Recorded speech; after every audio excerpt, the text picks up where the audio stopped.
qua siamo ritornati un po' qua insieme, stavo intanto chiacchierando che ci sono effettivamente tante situazioni anche contrattuali diverse. Aspettate che è arrivato un altro messaggio. Se io sono un povero italiano che vive in Francia, Germania, Regno Unito, Spagna, secondo voi mi danno la casa?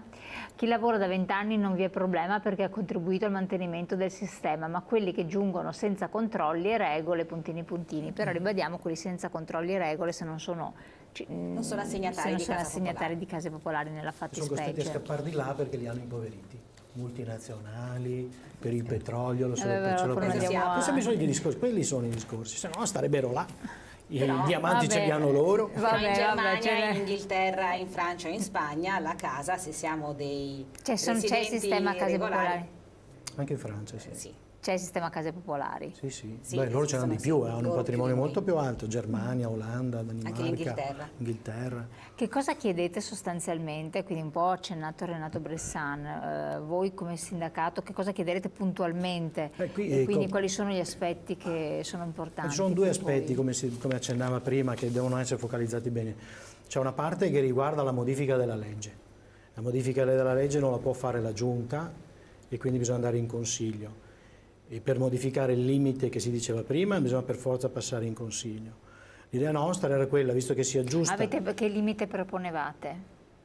Insomma, adesso, noi da quello che abbiamo visto, da un po' di proiezioni che abbiamo fatto, i 25-26 mila euro prendono dentro tantissimi anziani, li tranquillizzano, diciamo, nel senso che si portano via questo problema della decadenza che è stata una mattonata in testa, proprio certi sono preoccupati tantissimo. E l'altra cosa che vorremmo proporre, adesso vediamo se riusciamo, era quella di dire, non si può dire che tutti quelli che non hanno reddito sono degli evasori, sono dei furbacchioni, lavorano in nero, no?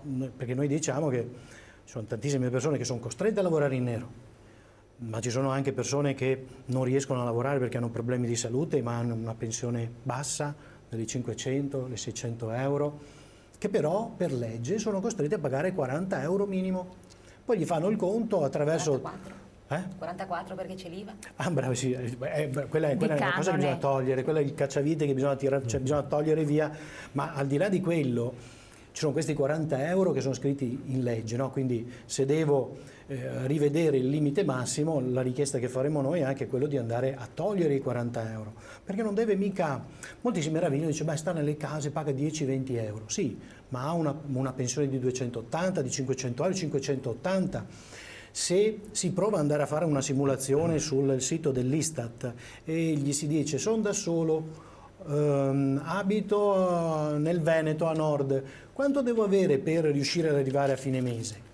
620 euro, ti dice questo simulatore dell'Istat. Allora, se queste persone hanno meno di questi 620 euro, ma gli devo caricare una spesa in più, cioè quelle dei 40 euro, e poi stavo dicendo delle tabelle, ci sono delle tabelle Istat che sono legate al conteggio, ti dice tu paghi 40 euro, però se hai un ISEE tendente a zero, se vai dall'assistente sociale, allora c'è una tabella da utilizzare che ti dice quanto... complicato. Così io dico come funziona. Tu vai dall'assistente sociale, c'è questa tabella che ti dice se sei stato dall'assistente sociale, allora per te, per arrivare a fine mese, questo è l'importo. Se invece non sei stato dall'assistente sociale, c'è un'altra tabella dell'Istat che ha un importo più alto, perché si presume che forse lavoricchi, fai qualcosa e non lo dici, che viene fuori un altro canone, e quindi non sono più le 40 con l'IVA al 10%, ma sono le 90, le 100, e chi pagava 20, chi pagava 40 perché aveva un certo reddito si trova sbalzato in alto. E questi sono preoccupatissimi, questi non ce la fanno. E allora, allarme, come faccio a pagare, non ce la faccio? Allora gli si dice, guarda che c'è questo fondo di solidarietà.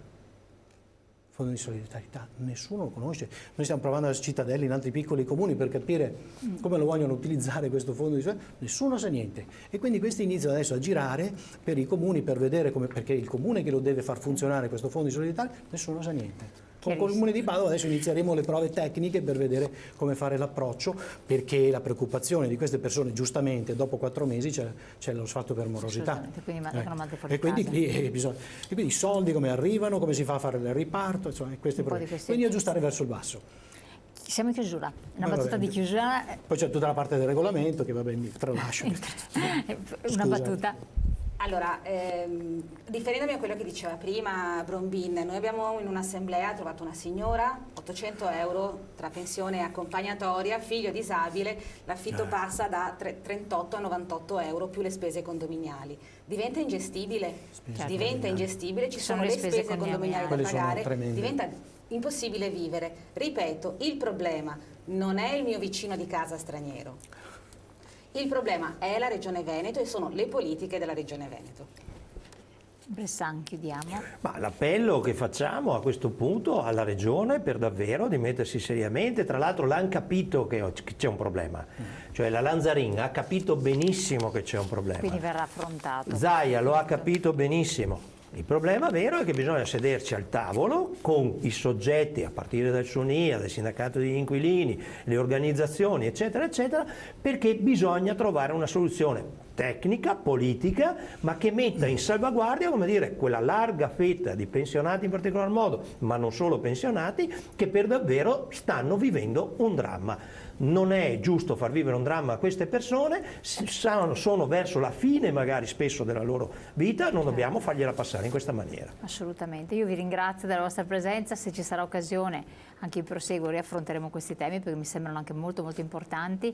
Ringrazio i nostri telespettatori di aver partecipato, avete visto, chiamate naturalmente le sedi del SPCGL per avere tutte le informazioni, per segnalare le situazioni, però nello specifico c'è il sindacato degli inquilini che si occupa di queste fattispecie, quindi con tutti gli incartamenti, quello che si diceva, le cariole di carte che qui vengono normalmente. Pacchi di carta, sì. Esatto, i pacchi di carte. Grazie a voi ancora, buon proseguimento, alla prossima settimana.